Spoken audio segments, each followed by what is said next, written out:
If God is merciful, why is life filled with suffering? Across cultures and centuries, people confront the same dilemma. On one hand, pain seems senseless and cruel. On the other, nearly every mature spiritual tradition treats suffering as, in some way, necessary. Modern psychology often treats distress as pathology to be prevented or eliminated. Ibn Arabi reframes it as a mirror, a precise instrument through which reality educates consciousness. The thesis of this talk is straightforward in Ibn Arabi's Metaphysics. Suffering is not divine punishment, but divine pedagogy. Pain reflects areas where a limited self resists a larger truth. What hurts is the friction between what we are clinging to and what reality is asking us to see. To understand why pain exists, Ibn Arabi says, we must first understand what the self resists. We live longer, safer lives than any previous generation, yet indicators of anxiety, depression, and existential loneliness are historically high. The modern relationship with suffering is marked by avoidance on the one hand and rumination on the other. In psychological terms, experiential avoidance, central in acceptance and commitment therapy act, often intensifies the very distress it tries to remove.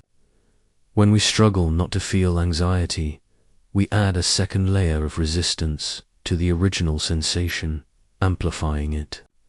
From a neuroscientific perspective, the brain's default mode network, the system for internal narrative and self-referential thought, promotes self-referential narrative, and overactivity here is linked with rumination, which makes suffering feel personal rather than informational. The event becomes my failure instead of data about reality. Culturally, we are primed for hedonic happiness and constant stimulation. Discomfort is framed as defect. Productivity and positivity become moral requirements.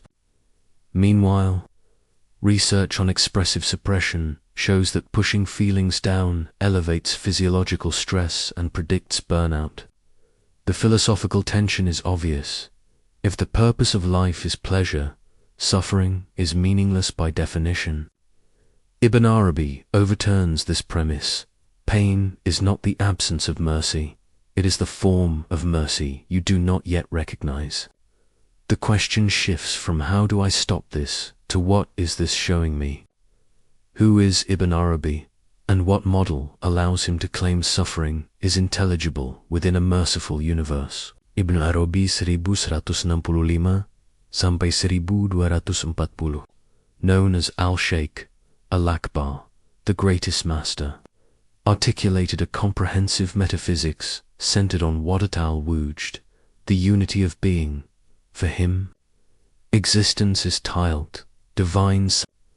Everything that occurs manifests one or more of God's names or qualities. A core principle follows. The real is known through opposites. Without contrast, light and dark, contraction and expansion, perception cannot form. Value cannot be distinguished, and knowledge cannot mature. Within this theater of divine qualities, what we call pain participates in revealing aspects like compassion, patience, reliance, and insight. In this framework, suffering is not an error in the system, but a condition for recognition. With that lens, we can map how Ibn Arabi understands suffering and how his insights align with contemporary psychology. Every divine name implies its complement. Al-Lat, the gentle, co-appears with Al-Jabbar, the compeller. Human experience accordingly oscillates between ease and hardship, expansion and contraction. This alternation is not arbitrary. It allows consciousness to register the range of reality. Research on emotion regulation indicates that graded exposure to discomfort strengthens resilience. If we anesthetize all negative affect, we also weaken the system's ability to process complexity. In Ibn Arabi's logic, without contraction, expansion loses meaning. Without hunger, nourishment is never truly recognized. Suffering, in measured form, prevents perceptual and moral stagnation. Pain protects consciousness from becoming trapped in a single polarity. The pain you feel is the resistance of your limited form to the wider, reality-seeking expression through you. Pain is feedback. It highlights misalignment between how we hold the world and how the world actually is. The anterior cingulate cortex participates in processing both physical and social or emotional pain. The brain treats social rejection and moral dissonance as survival-relevant signals. In growth mindset research, discomfort reliably marks zones where learning and expansion are possible. Heartbreak or professional failure often becomes an inflection point. The initial pain exposes an attachment, status, control, a fixed identity, whose relinquishment later enables a more truthful form of life. The event hurts because it is pressing against a boundary the self refuses to examine. Pain is an index pointing to the particular belief, attachment, or expectation that no longer fits reality. Creation is a classroom of opposites. Joy without sorrow becomes trivial. Unity without fragmentation is unintelligible. The taste of distance is required to recognize intimacy. The system is pedagogical. Opposites generate discriminating knowledge. Exposure therapies teach nervous systems to reinterpret threat. Meaning-making in trauma shows that reframing adversity moves experience from chaos to coherence. Viktor Frankl's core claim, that meaning transforms suffering from destruction into endurance, is structurally aligned with Ibn Arabi's pedagogy. The same event can be either punishment or revelation, depending on the frame. Pain invites not escape, but The problem is not feeling per se, but the meaning we assign to it. Ibn Arabi consistently links suffering with mahabba, divine love. The intensity of one's pain often correlates with the intensity of divine involvement in one's formation. Where connection matters most, rupture hurts most. Attachment theory mirrors this. The deepest pains occur within bonds that carry meaning. This is not romanticizing trauma. It is a claim about significance. Pain marks the sites where love and value are at stake. Properly read, suffering shows where consciousness is being invited to widen. Pain can be evidence of proximity, not abandonment. An uncomfortable sign that love is pressing for growth. If God is merciful, he should remove suffering. Ibn Arabi's clarification: mercy is not the negation of difficulty, it is the design that renders awakening possible. Gravity constrains, yet without it we cannot stand, build, or orient. Similarly, constraint in the moral and spiritual domain stabilizes and educates. Good and evil are often relative to standpoint. What harms one layer of identity may benefit a deeper one. Ibn Arabi's perspective is not moral relativism, it is scale awareness.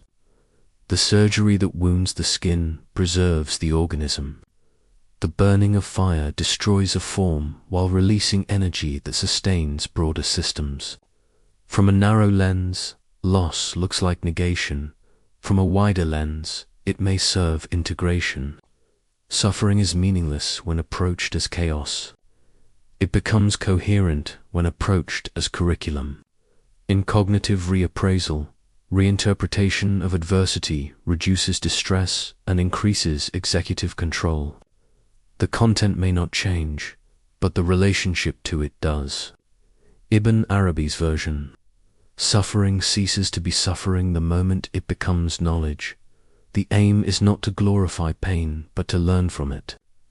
A practical synthesis of Ibn Arabi's metaphysics with contemporary science suggests for disciplines: cognitive reframing, prefrontal activation, and Ibn Arabi's mirror. Replace why me with what is this revealing. This question recruits prefrontal regions associated with meaning and planning, down-regulating amygdala reactivity. In Ibn Arabi's terms, it shifts from egoic grievance to receptive inquiry. Action step: write one sentence identifying the attachment or assumption the pain is exposing. Emotional integration, muraqabah, and mindful witnessing. Practice non-judgmental observation of difficult sensations for 60 to 120 seconds.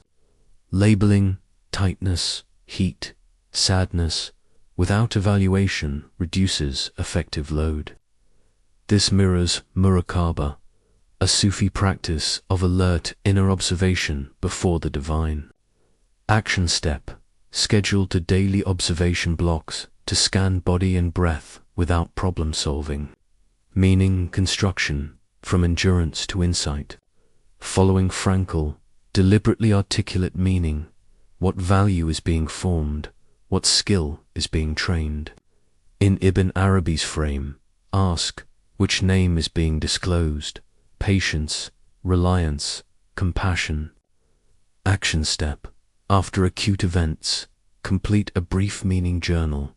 Event, value being trained. Next faithful action. Compassion, cultivation, unity recognized in the other.